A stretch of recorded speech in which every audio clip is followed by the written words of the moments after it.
যাদের হৃদয়, যাদের অন্তরে আল্লাহর ভয় নাই, আমি ওই মানুষটাকে মানুষ মনে করি না, আমি ওই মানুষটাকে কাল আনআম, তাকে আমি নিকৃষ্ট পশুর চাইতে, জানোয়ারের চাইতে আমি নিকৃষ্ট মনে করি। আল্লাহু আকবার বলেন। যাদের হৃদয়ে আছে আল্লাহর ভয়, তারা কবু পথ ভুলে যায় না, তারা কবু পথ ভুলে যায় না। ঠিক না? যাদের হৃদয়ে আছে আল্লাহর ভয়, তারা কবু পথ ভুলে যায় না, তারা কবু পথ ভুলে যায় না।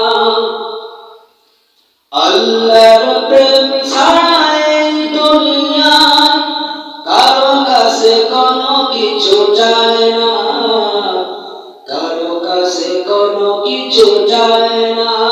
সুবহানাল্লাহ। শুনতে ভাইরা, একটি গভীর মনোযোগ দিয়ে শুনবেন, একটি হাদিস বলি। সুনান ইবনে নাসাই একটি হাদিস, আল্লাহর হাবিব ইন্তেকালের পরে হাদিস। সেই হাদিস না, কথা বলেন, সেটা হাদিস না?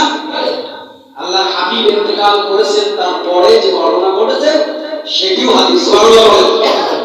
সেটি হলো সাহাবীদের হাদিস, সাহাবীদের কওল, সাহাবীদের কথা, সাহাবীদের কাজ করে হাদিস বলা হয়। সুবহানাল্লাহ বলেন। শাহেদ ভাইরা আমার, খলিফাতুল মুসলিমিন হযরতে ওমর এর শাসন আমলে একদিন পথিমধ্যে তার সাথী সঙ্গীদেরকে নিয়ে বাহির হয়েছে।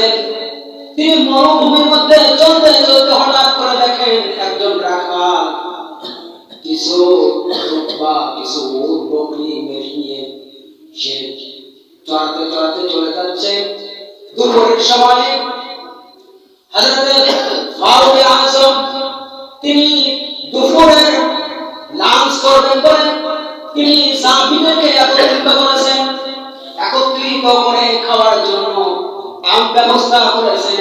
এমন একটি সময় হযরতে ফারুক আযম খলিফাতুল মুসলিমিন লক্ষ্য করলেন যে একজন বেদুইন, একজন রাখাল কিছু বকরি, কিছু উট, কিছু দুম্বা নিয়ে চড়াতে চড়াতে যাচ্ছে। আল্লাহর হাবিবের সাহাবী হযরত ওমর ওই রাখালকে ডাকলেন। সুবহানাল্লাহ বলেন। ওই রাখালকে ডাকলেন, রাখালকে ডেকে বললেন, ও রাখাল ভাই, তুমি আজকে দুপুরে লাঞ্চের মেহমান আমাদের সাথে হয়ে যাও। তখন রাখাল মুস্কি হাসি দিয়ে বললেন, ও আগন্তুক, আমি তো তোমাকে চিনি না, তুমি কে? তবে মনে হচ্ছে তুমি একজন আল্লাহর হাবিবের কোন সাহাবী। বলেন সুবহানাল্লাহ। আমি আজকে রোজা আছি, আমি আপনার সাথে আমি দুপুরে লাঞ্চ করতে পারবো না। তখন হযরত ফারুক আযম অবাক হয়ে গেলেন যে এখন তো রমজান মাস না, এখন তো কোনো সময় না রোজা রাখার, কিন্তু এই রাখাল তার বুক খালি, পেট খালি, মাথা খালি, শুধু আছে পরনে একটি ধুতি জাতীয় একটি লুঙ্গি। সে কিনা বলে আমি আজকে নফল রোজা। সুবহানাল্লাহ বলেন। হযরত ফারুক আযম আশ্চর্য হয়ে গেলেন। ফারুক আযম চিন্তা করলেন, আমি এই রাখালকে একটু টেস্ট করে, একটু পরীক্ষা করি যে আসলে এর তাকওয়া কতটুকু, আল্লাহর ভয় কতটুকু।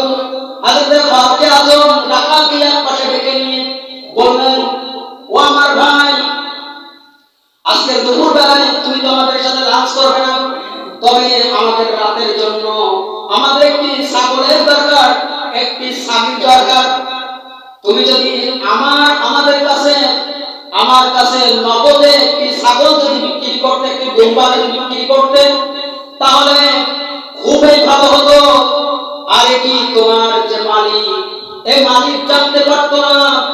তখন ওই রাখাল সংক্ষেপে উত্তর দিল, ও মুসলমান আগন্তুক, ও আল্লাহর হাবিবের সাহাবী, তুমি কে আমি জানি না, মনে রাখবা তোমার মালিক যে আমার মালিক, সে আবার আমার এই উট ভেড়া দুম্বার মালিকও সে।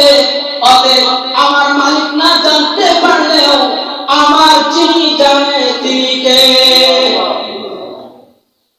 রাখাল বলল যে খলিফাতুল মুসলিমিন আপনাকে তো আমি চিনি না, আপনি কে?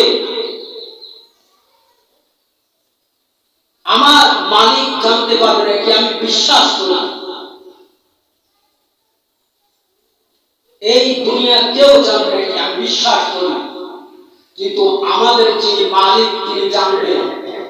এই ভয়ে আমি আমার এই ছাগলের মুটির দুম্বার পাল থেকে একটিও দুম্বা হোক, ভেড়া হোক, ছাগল হোক আমি বিক্রয় করতে পারবো।